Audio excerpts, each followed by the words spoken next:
Hey there, YouTube land, and it's time for our next video. Yeah, had to do that. But first off, before we do that, we have to give a special shout out. Yeah. To Pineapple Joe. Thank you very much for watching our last video, and all 50 minutes of it too. And Cowabunga is right. Made a film. We were really proud of that one, and thank you so much. We just finished watching VHS 2, the sequel to a movie that we just talked about in our last video. And if you watched the last video, for the last video, we didn't like the first one. Actually, we didn't like the first one at all. No, it was pretty horrible all around. Now, we watched the second one, not expecting much. There's going to be a lot of spoilers in this video. Yeah, we always do spoilers generally. So, unless it's like... Because these are usually... A lot of these movies are older movies too. So well, yeah, sometimes we do older movies. Either way, like in a lot of cases, you know. Spoiler, John. Yeah. Why couldn't this have been the first film? If this had been the first film, I would have been way more excited about watching the sequel. Much better. By far. Like, damn. I mean, it wasn't. It'd be hard to get worse, but that was much better. Like. On a whole, this was pretty solid all around. We're gonna go story by story, but the wraparound, spoiler alert again, makes sense this time. But it's still actually, if I had to pick a weak spot, the wraparound, the scariness of the wraparound was probably it's pretty weak. But I didn't mention this in the last video. I like the concept of all these like horrible like. Deep secret stories being on VHS tapes. I hate the delivery of the first movie, but I like the idea of like a weird like underground trading of the tapes and stuff like that in collectors. It's kind of like when you watch The Purge and you're like, there could be a good movie here, but this isn't it. And then the second one comes along, and this is it. This is the good movie. I'm not sure. Not the Purge one. We haven't seen We're talking about VHS, not the Purge. But this movie was it starts out with basically we see a guy and a girl going into a hotel room and having sex and seeing, I guess, the best breasts in both of the films. Now, someone is filming them, and we're not quite sure right away. We kind of know. A maid comes by and kind of breaks it up, and he runs. And basically, this is a private detective. Yeah, and it's like, I guess, girlfriend. It's kind of implied they might be. I guess it's Girl Friday, I say, is the assistant, whatever. Yeah. And basically... They're doing their private detective stuff. Yeah, and they've been hired on a case to find a missing kid. The kid's been missing for about a week, and basically hasn't been in school for about a week. His mother hasn't heard from him. Nobody's heard from the kid, and they don't exactly know what's happened to him. So so they're going to be. These have been pretty much established right from the beginning that they're pretty slimy private detectives. The tape that he just took. Instead of going to the wife like he was supposed to do, like he was hard to, as he mentions, he actually calls the guy and says, basically, I'll give you the tape, but I want, whatever you're thinking of giving me, put $300 on top of that, and you'll get the tape. Yeah. So you go to the guy's house. He's not there. No, the kid. At least as far as I can find. Yeah. They find a bunch of screens, just like in the last one. And we get our first bit of backstory in. They watch a video of the guy, and he. I think we should mention. It's one thing we should mention first. Yeah. In a little tiny clip of the video when they start watching at the beginning of it. Yeah, you see a clip from the first movie, and you can see right then like how bad the first movie is as compared to this one. Yeah. The cool thing with this one is that basically, we have a story here which basis is that there are tape traders out there that trade sick shit. Yeah. Snuff stuff, like child pornography. It's beyond that. It's like with your you hear about like the black market traders who will trade like the illegal porns of like snuff and, as you said, child pornography and all that like horrible stuff. These are the people who are going for the deep, like hidden stuff. They want to go as dark as possible. With like monsters, death, aliens, ghosts, all the stuff that basically really people, fringy, yeah, they crazy really stuff. want like real faces of death to the nth degree type of thing. Yeah. And they're tape traders. And the reason that they're using VHS, I guess, is because in a lot of cases, a lot of this stuff isn't on digital video or anything like that. It's on VHS. And it seems and is implied that doing this helps you make your own video, as they talk about. They say inspires you, basically. It inspires you, and it there's something supernatural about it, as is stated. He says that if you watch something in the right sequence, something happens. When we find out what that is later at the end of the film. Yeah. So first story, I guess we'll go into. You want to go first story? Yeah. First story good setup. was. I think the first story was. Yeah. Yeah, that's right. This one was the one that proved that, hey, the film can be good and stuff. Right off the bat, a guy, he's in a car accident. We don't see that part. But he gets his eye's injured in a special way, and he gets a specific implant, which gives him basically a camera eye that hooks up to his head. But for the first week of trials, he's going to need to have it recording, just to make sure there's no glitches or anything, because there might be, because it's experimental, equipment. He goes home. On the way to go home, he kind of runs into this girl who gives him an outlook. You kind of think nothing of it. You kind of think maybe the girl's going to be in later on, or maybe she's just looking at him weird because, well, he has a very weird looking eye. Yeah. And he goes home, and apparently he's he's a video game addict. Yeah. You know that from he has a lot of systems actually.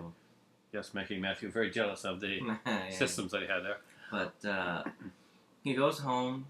He's getting ready to go to bed after playing some games and that, when he sees a body lying in his bed under the blankets, and he pulls them down. There's nothing there.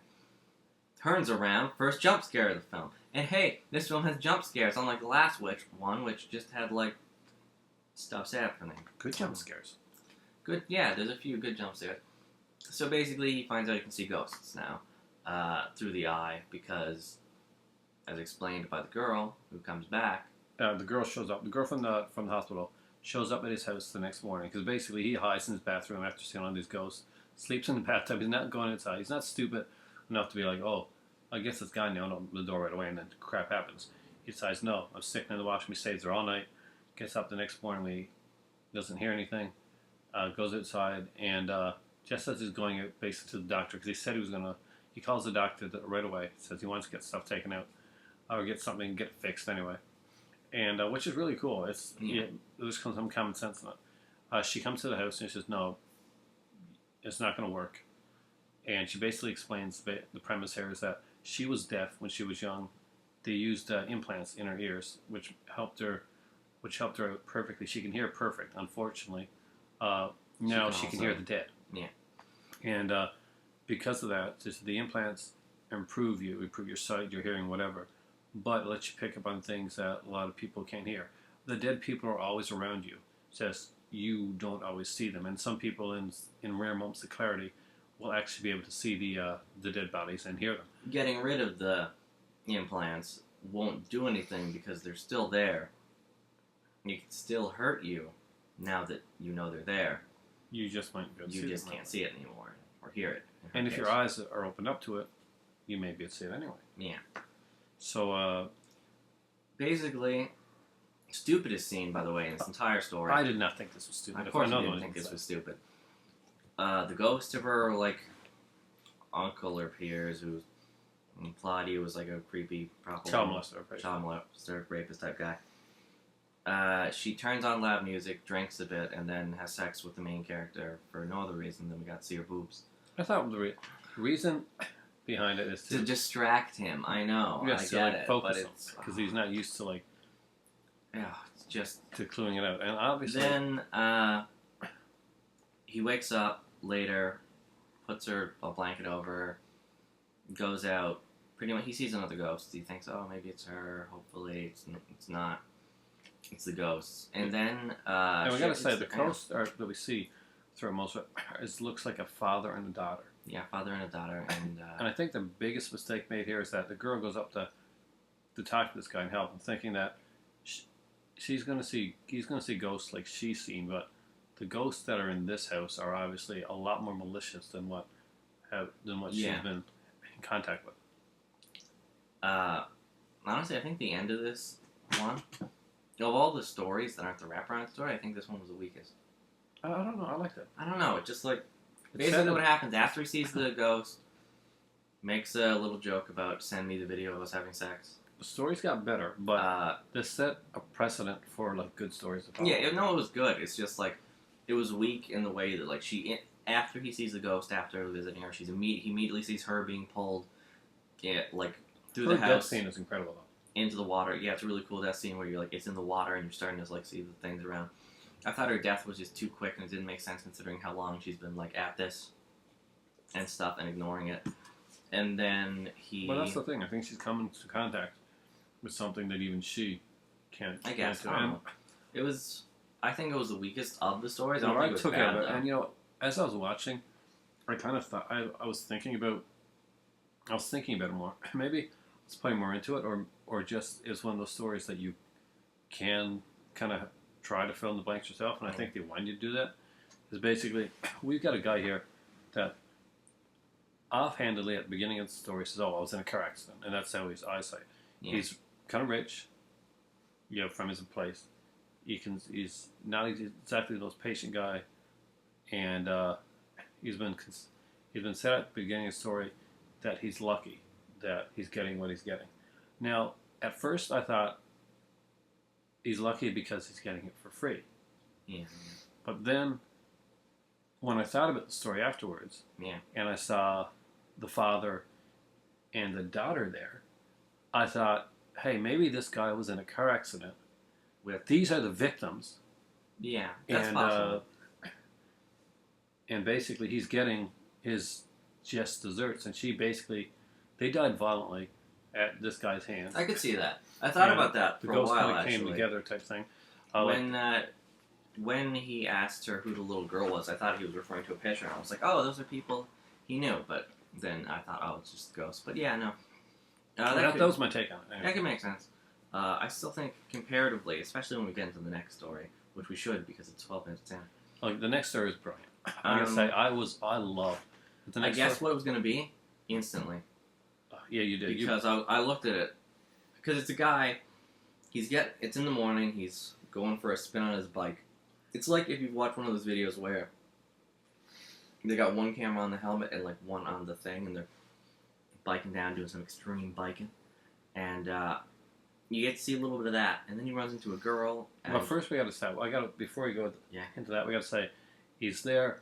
His wife calls him. Yeah. Oh. And he's like, his wife calls him. It's really sweet. It's really sweet. She's like, "Oh, you ride that bike more than me." And she's like, "Oh, it's only physical." Big thing right now. This is the first character I've seen in any of these movies that's actually likable. Yeah. We have a genuinely likable character, and that's what's going to make this one even harder. It's oh my god. It reminds me of a comic I read, a zombie comic, and you have it in the thing in your collection of zombie comics. It's a Mammoth Book of Zombie Stories. Yeah, in your Mammoth Book of Zombie Stories. It's the one of like the one where like they're hearing noises in the kitchen. Remember at the end, like, oh, like you tell me, like, yeah. So he's biking down. He runs into a girl after he's had the call with his wife. She's frantic. She doesn't know what's going on. She wants help for her husband. Hurt. She wants help for her husband. She falls down, starts throwing up. He goes to look. He sees a bunch of people in the woods. He's like, "Oh, don't come any closer." Or I'll like, the police are coming. I've got a stick. Pig stick. But as you can see from them shambling around, they're zombies. And the girl behind him becomes a zombie. And attacks. And he's bitten. And we get to then watch, in what is awesome concept for a story, him running away, falling down, dying, fully turning into a zombie. The first people he turns himself. Him discovering... This is really cool, actually. Through the eyes, basically, of a zombie, we get to see how the zombie discovers what it needs to do. Because in a lot of cases, zombies, like in fiction, just jump up and they're immediately eating people. Yeah. In this case, he bites them because he's, I guess, hungry and stuff. And he looks at his hand, and he starts to bite his hand and stuff because it's flesh as well, and he spits it out. It's dead flesh. It's dead flesh. It doesn't taste good. Doesn't taste good to him. Then he sees the guy he's bit, who's like fallen down pretty much dead. He goes and he pulls out his wallet, I believe, at first, because he's just trying to like shamble around and like remove stuff. And he bites it, and he's like, that doesn't taste any good. Then he rips open his shirt, and he like thinks about it, and then he's digging in and eating him. Yeah, tough. And then you see the guy who he's Turn's girlfriend from earlier come up, and she's a zombie now because he bit her too. And she starts eating him, and they both start eating him. And he gets up, and he's a zombie, which, honestly, as depressing as this one is, that was kind of a funny scene when like, they're eating him, and he just kind of like gets up, and he's like... Did you notice that that it was kind of a relationship thing, too, from him and his wife on the phone to this couple that discovers him as he's dying? And then we get to watch them going to a happy birthday party. A kid's birthday party. And they bust in, and they start eating people. And the zombies from earlier bust in as well. And our main guy takes some beating. He gets stabbed in the eye with a barbecue fork. And when he's trying to attack a guy, the guy gets in the car, and he's for a second in the reflection of the car sees himself, and he stops, and he's a bit taken back by it. And there's still part of him there. Yeah, basically, he starts to like calm down a bit, and he looks at the situation. He's starting to like get what's going on, and then someone shoots him, and he's still fine. He's only been like shot in the chest, and that guy gets taken down, and he moves out a bit, and he is then hit by a car as he's like approaching this girl who's like... Oh, he picks up a teddy bear. Yeah, he picks up a teddy bear actually at first and looks at it, and he sees this girl who's like crying over her like boyfriend or husband's dead body, and he looks at her, and he seems like he's trying to say something as well, and he walks up to her, and he gets hit by a car, and he's a little hurt in that, and he hears his wife calls. And he looks up. He picks up his phone, and he accidentally dialed her when he got hit by the car. And she basically, oh, you like butt dialed me again. Haha, I can't wait till you come home. I love you. And he turns off the phone. And this is the moment I knew exactly what was going to happen. I was like, oh, this is just, stop doing that. He crawls over to the shotgun he was shot with earlier, watching all, like, as the zombies are eating other people. This guy, still a zombie, picks up the gun and he puts it to his head, and we get to see these shoots, and the helmet goes flying off. And the last view is it's fallen down. You can see that he's killed himself. Yes. Because he remembers now, and he doesn't want to hurt his wife, and he doesn't want her to see him like that. And it's a touching zombie story. That shouldn't even be in here. Honestly, as much as this movie, because that's like so artsy and like out there. It's awesome. It was. I think it should be its own short film. That should be its own short film at like some Sundance. That's like. No, because they didn't make it to a feature film and screw it up. Oh, that's true. But like that on its own is just. It was incredibly done, and I just gotta say, there wasn't a wasted second of the film in the way this was shot. No, not at all. It was like some of these can pander and go into things a little bit. I'll talk about that in the next story. But this one was short, but it was perfectly paced. It's probably my favorite as a story, on a story standpoint. Yeah. Horror standpoint, it's like probably the weakest because it doesn't have any like. There's no real scares to it. But I don't think there's scares. No, there's not. That's the thing. But it's the most emotional. Like, oh god. It's one that's a good story. It's the one that's gonna resonate pretty much. Every anthology will have a story. Like every good anthology will have a story like this that you'll remember. It won't be the scariest story, but it'll be the most memorable story, and it'll be kind of like a buffer story in between a scarier story. There was a movie called Woodenhead. What? Old Chief Woodenhead. Yeah, I guess, yeah. Or the one with the house that dripped blood. What's that name? Yeah. And the John Pertwee story was actually the Cape one. The Cape. It was funny stories. There's like funnily enough, that actually came into the end of that film. Yeah. But here we go with the third story. This is the cult one, right? Yep. There's only 4 stories in this one, as opposed to the last one, which had like 5 or 6. It's good. But I think this one did actually runs on a little bit too long. God. Whereas the other one was sometimes. perfectly paced. This one wasn't. It was a good story, though, I gotta say. It was fun. It was a bit, like... It suffered from a bit of the confusing stuff from the last film, where it's like, you're kind of asked, like, there's a few more questions where it's like, but this one, it's not bad. It's not as bad as, like, A definitely no, like, alien one from the last one. It's like a lot of concepts thrown on a wall, seeing what's going to stick. And it okay. seemed like it was an overly long premise. It's a good story. It's well done. But it seems like an overly long premise for a short joke payoff, which you can see coming a mile away. Yeah. No, it's very, like, jokey. I kind of took it first this time. I didn't think they'd make that. This is my time. Yeah, I suppose it was your time. I didn't think they're... Yeah, actually you did. No, because you were like, oh, she's pregnant. Basically, the story is there's a news crew. They are going to talk to the leader of a cult at his, like, premises, his big cult place. And he's talking about a promised time, and they're able to convince them to let them go there. They go there. They show off their ridiculous amount of cameras for this one. There's, like, 12 cameras in the complex. They've got 4 cameras on them. Got a secret camera in the back. Someone's got, like, a button camera, and there's a few other cameras like that. A lot of cameras. Got a lot of angles. It's barely a found footage film anymore. It's just... None of these seem like more found footage at this point. No.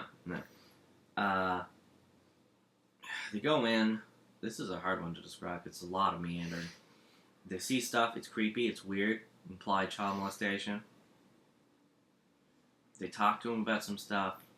The girl gets sick. There's a girl. There's 4 of them. I couldn't tell them apart because their, like, names were barely referenced. And, like, I didn't even remember the the sound guy was there. There's a reporter. He's kind of a douchebag. He's dating the girl that's kind of like the one that does a lot of the research and stuff like that. Yeah. They're a couple. That's his fiance. They're getting married. We find out that she's pregnant. He doesn't know she's pregnant. There's a good reason for that.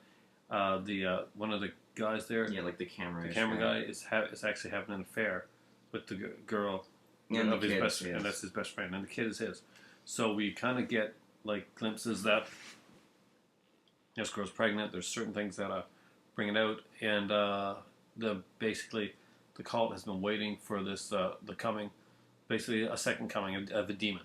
Yeah. And what becomes clearly obvious throughout the story is that this girl that has come with this camera crew, she actually, unknowing to her, is going to birth that demon. Yeah. She is in the wrong place at the wrong time, and he has realized, what the cult leaders realized within their first meeting, that 1, she's pregnant. 2, if you want to get into a morality thing, it's a child of sin. So, perfect time, perfect way for them to bring this demon into the world. Everybody. And that's what happens. Yeah. Promise time happens. Everybody's committed suicide. There's a weird girl who's been, like, completely bisected on a table.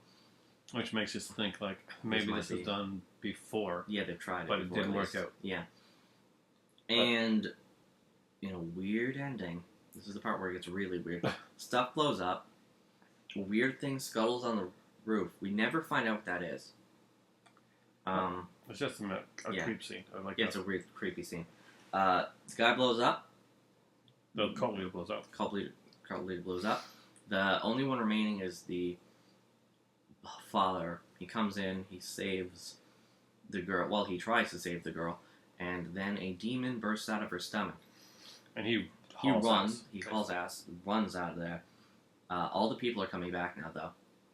They are, once again, one of the problems I have is still a little bit. This has another thing of zombie-like characters in this one.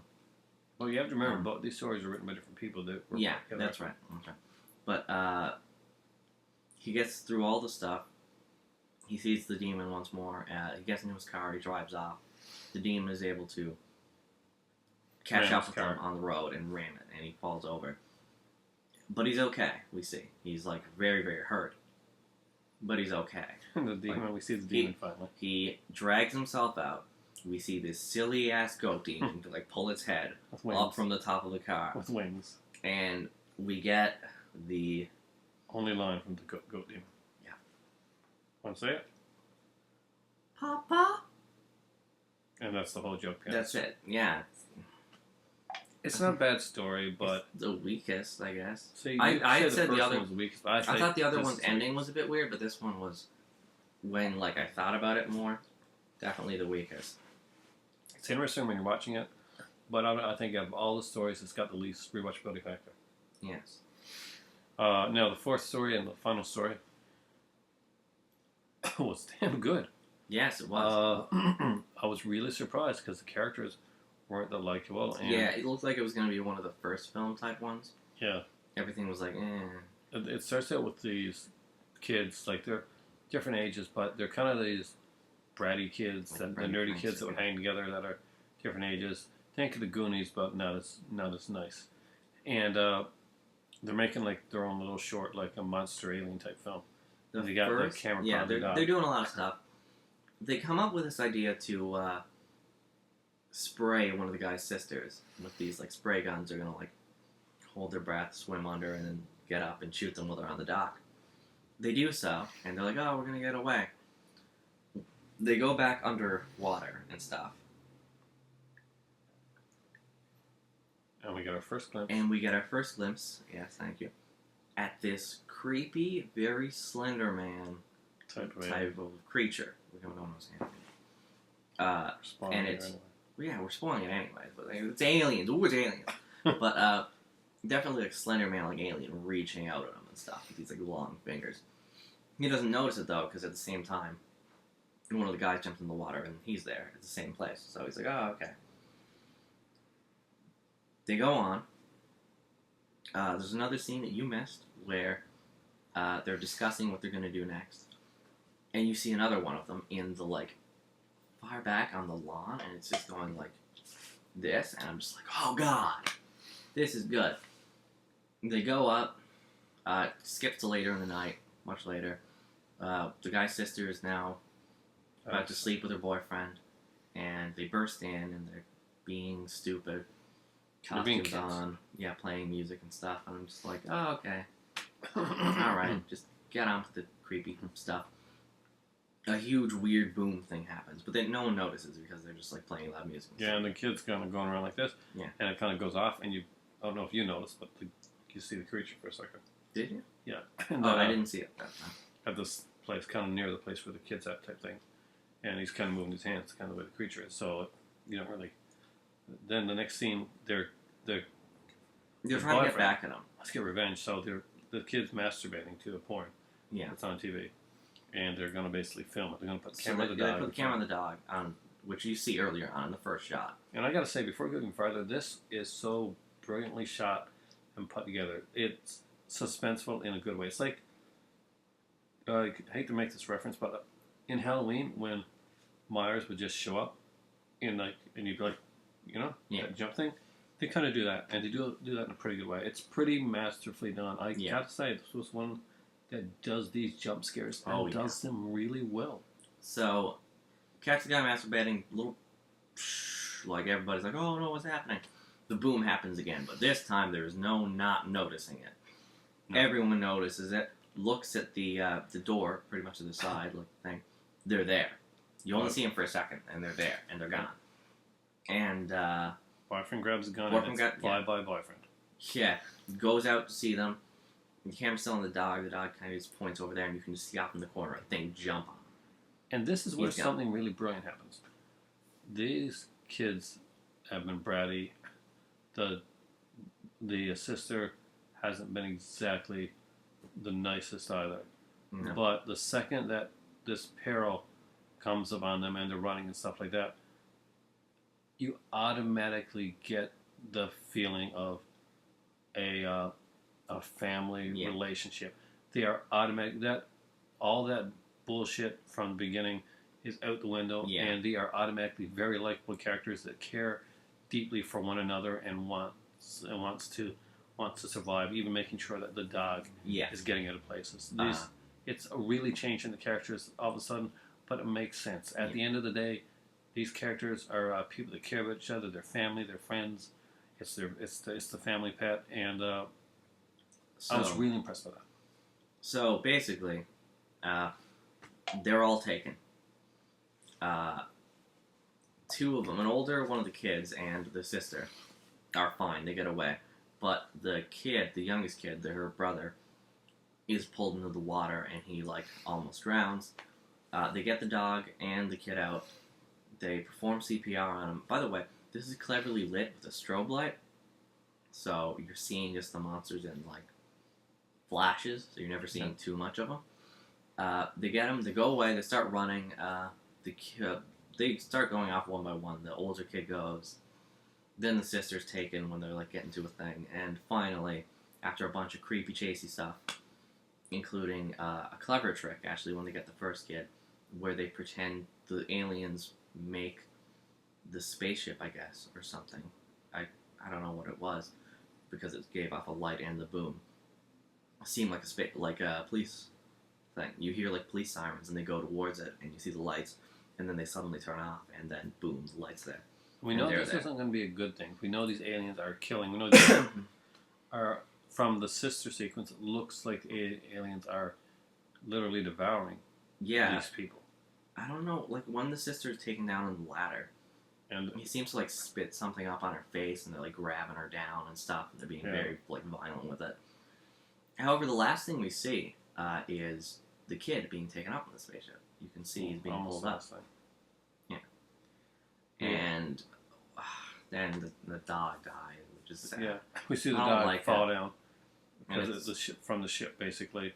And it's whimpering, it's kind of, like, moving a bit, and then it gets too dark because the strobe light goes out, and, like, you see it, like, stop moving. And it's all sad.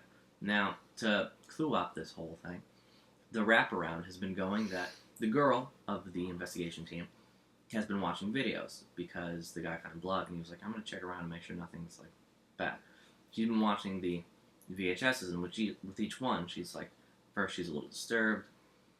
The second one, she's bleeding from the nose and just staring at it, and she says she must have fallen asleep. Third one, she killed herself. She shot herself through the head, I think. It's really hard to tell, but she was dead. I don't think she shot herself or anything like that. I thought I saw, like, a thing here, but there was, like, blood here. It was weird. She was dead, though, and he says, why would you do this? And she's obviously written something on one of the things. It just says watch. So he watches the final one, the alien one, and he's completely, like, taken aback. He doesn't know what to think about it. So he turns on the rest of the video with the guy. Oh, by the way, is the weakest part to see. You see him a few times, and he's in the background, really, but he looks not a good actor. This guy. So he turns the video on again. The guy explains that he's watched them, he's got his inspiration. Now he must make a film of his own, and he takes a gun. And he even says, and this was intriguing too. Yeah. You all know my mom. She agrees with my choice. She agrees with my choice. And I thought, okay, the mom that hired them? Yeah, there was obviously, like, a setup there. Yeah. To make their own film. Which would make sense, and I hate having to do this, but going back to the first one, it explains that, I'm going to guess, the third party that hired them was well aware of what was going to happen there. Yeah. The film sucks, though. It may even be the same third party. Yeah, it may even be the same third party. Basically, he then shoots himself. This entire part is gone. He's dead. He gets back up.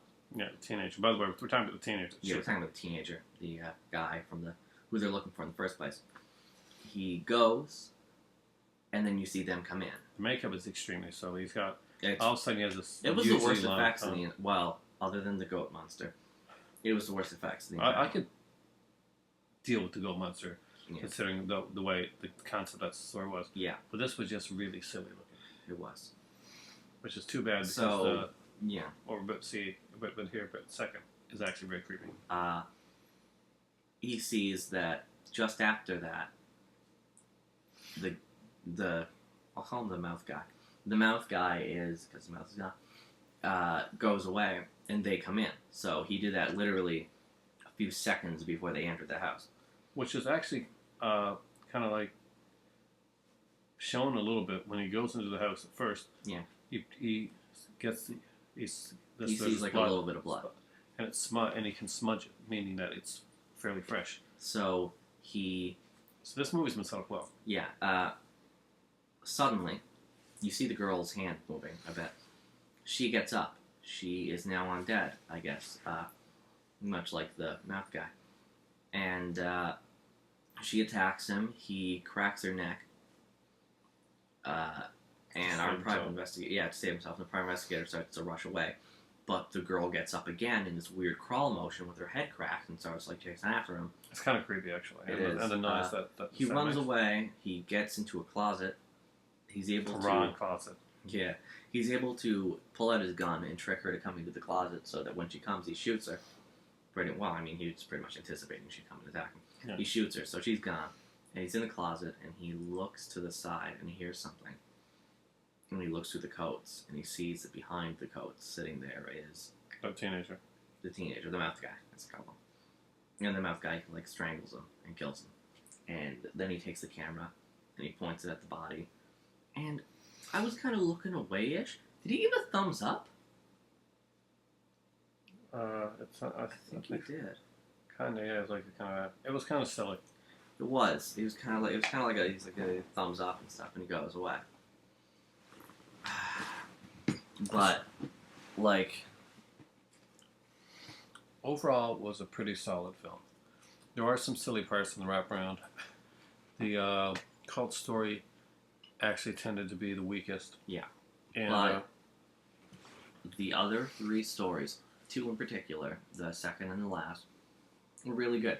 Really good. And this film was leagues, literally leagues, mountains above the last one. I don't... See, that's what happens when you have a... You know what? No, the first one didn't even really have a good concept. The concept thing was introduced in this one. So, that's what happened when you have a good sequel. That's it. That's when the sequel's better than the original. well, but I watched Scream recently. You do not say the sequel to Scream is better than the original. No. But they say in Scream, in the second one, they have a debate about if sequels can be better than their original. No, clearly. Sometimes the original is just awful, just terrible shit, and the second one's Did they awesome. use it in Empire Strikes Back? No. They did. Okay. And they said that wasn't, A sequel gives us perfect trilogy. yes, even though it was not planned. But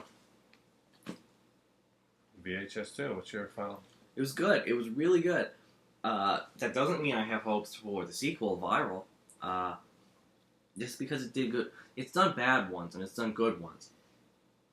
I can't anticipate. So Vara, are we going webcam YouTube territory in this one? I have, from what I read, it's a bunch of kind of like greedy, kind of like kids who want to be famous, and they unwittingly become part of a viral craze.